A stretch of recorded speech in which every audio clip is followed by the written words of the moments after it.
Leadership is kind of like playing a video game where you have all these little missions and you earn points by accomplishing the missions. But the only way to stay alive in the game is to avoid the pitfalls.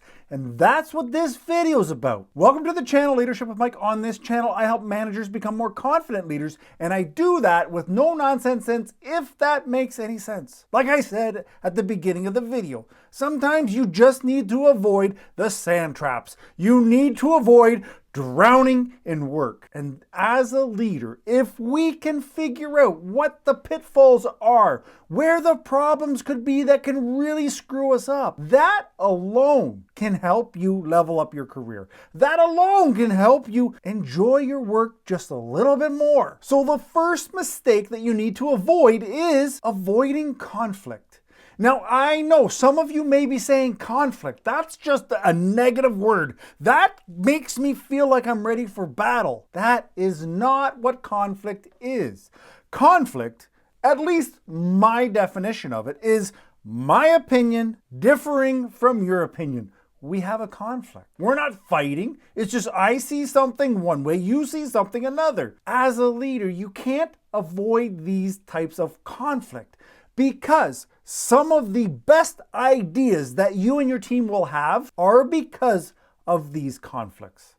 Are because when you sit down and you iron it out, you figure out the differences and how you can meet in the middle, or how the other person's idea is actually better than yours, or yours is better than theirs.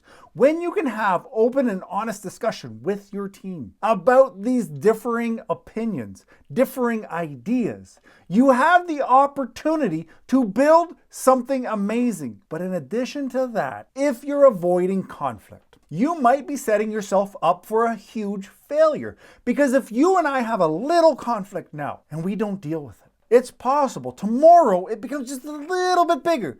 And next week it's just a little bit bigger. And now you get the expression, a mountain out of a molehill. As a new leader, you want to dive in on these little conflicts and just address them. It's not to have a brawl. It's not to have a fight. We just need to step up as leaders and address these little conflicts. The next thing or pitfall you want to avoid as a leader is taking on too much work.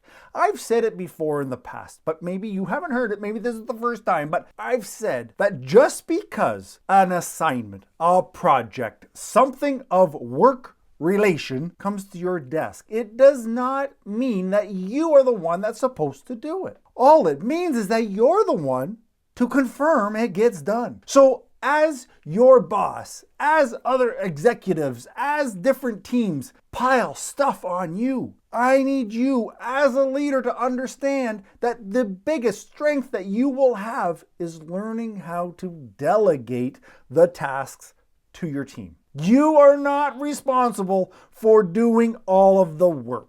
You're not responsible for entering all of the data. You're not responsible to checking and making sure that the shelves are stocked or wherever you might be. You're not the one actually doing the work. You're the one confirming the work gets done. You're the one making sure that your team has enough work for themselves, that they get their share. That is a huge pitfall to avoid. The next mistake, and this is a huge one, is that you're not bonding with your team. You know nothing about them. You don't know their likes, their dislikes, their hobbies, what they do for fun with their families, what they do for fun with their friends. You know nothing about them. Now, you may say, but Mike, I'm not supposed to be friends with my team. Well, you're not right, but you're not wrong. The idea of a boss or a manager to not be friends is a very harsh statement, because you are supposed to bond. You do want to have relationships.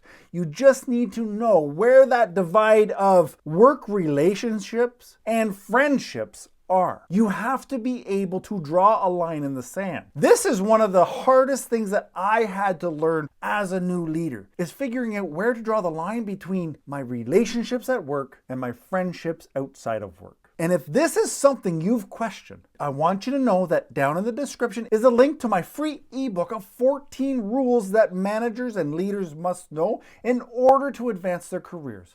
I know from personal experience, I've made all the mistakes. You don't have to. Grab the PDF, give it a read, start to succeed. It rhymed. I didn't plan it.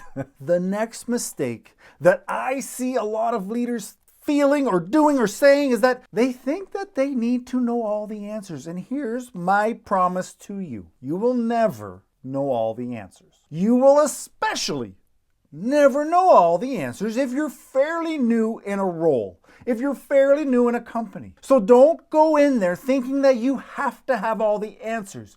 Don't go in there making shit up like you know all the answers, because here's the thing, there's a lot of your team that do know the answers. There's a lot of your team that may have ideas. So if you can humble yourself to not feel like you have to have all the answers, to not feel that pressure of if you don't know something, you look like an idiot, that is very much not true. Where you look like an idiot is if you don't know something and you just try to BS your way and you get caught. So don't feel like you have to know everything, because that makes you a know-it-all, and that will cripple your career. The next mistake that I see leaders, managers, supervisors making is that they do not grow themselves. Here's what you must understand. If you are a frontline employee, there are manuals. There is training that you go through in most places, but there's training that you get to learn the actual job. Now, if you go to the other side of things, as an executive, the company is sending you to retreats,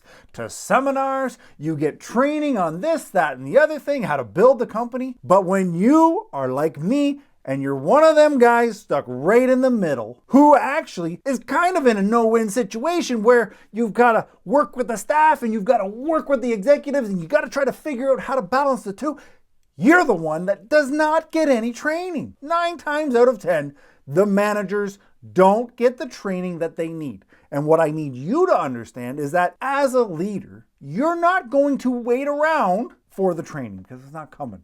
Nobody's coming to save you. As a leader, you're not going to use the excuse of, I wasn't trained, I don't know. That doesn't fly for management. You have to figure it out on your own. You have to invest in courses, in seminars, in books, in finding a mentor. You need to make sure that you are putting the effort into you. Now, with mistakes and as leaders, you can have the best of intentions, and I know you do, but there are 3 big mistakes that even the most well-intentioned managers and leaders are making, and that's what I talk about in this video. So I will get my coffee and I'll see you in that one, because we don't want to be making these mistakes, and I know you don't mean to.